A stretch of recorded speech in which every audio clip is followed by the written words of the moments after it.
दोस्तों, क्या आपने गौर किया है जब हम सक्सेसफुल होते हैं तो कहते हैं ये मेरी मेहनत और टैलेंट का नतीजा। लेकिन हम जब फेल होते हैं तो बोलते हैं आज किस्मत बहुत ही खराब थी।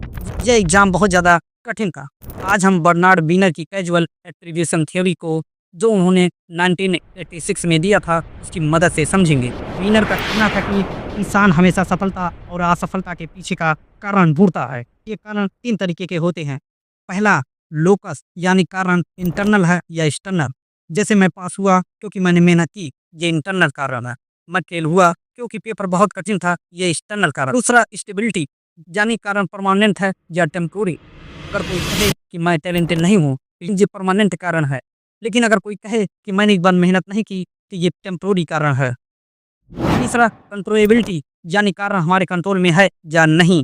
मेहनत करना हमारे कंट्रोल में है लेकिन मौसम या किस्मत हमारे कंट्रोल में नहीं है। अब सोचिए, रीना नाम की एक लड़की जो मैथ्स में फेल है, अगर वो कहे कि मैं बेवकूफ़ हूँ तो ये इंटरनल, परमानेंट और कंट्रोल से बाहर कारण है। मतलब वो मान लेगी कि कुछ बदल नहीं सकता और हार मान जाएगी। लेकिन अगर वो कहे कि मैं कम मेहनत की तो ये इंटरनल, टेम्पोररी और कंट्रोल्ड कारण है। मतलब वो मेहनत अगली बार बेहतर कर सकती है। इस थ्योरी से हमें यही समझ आता है कि असफलता का कारण मेहनत जैसे कंट्रोल फैक्टर को मानेंगे तो हम आगे बढ़ते हैं। लेकिन अगर हम टैलेंट या किस्मत जैसे अनकंट्रोल्ड कारण को दोष देंगे तो हम ग्रोथ नहीं कर पाएंगे। दोस्तों, अगर हम असफलता का कारण अपनी मेहनत की कमी को मानते हैं तो हमें सुधारने का मौका मिलता है। अगर हम कारण किस्मत या दूसरों की गलती पर डालते हैं तो हम कोशिश करना छोड़ सकते हैं।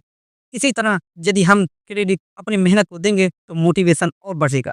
लेकिन अगर हम सिर्फ किस्मत को देंगे तो अगली बार हम फिर से फेल हो सकते हैं।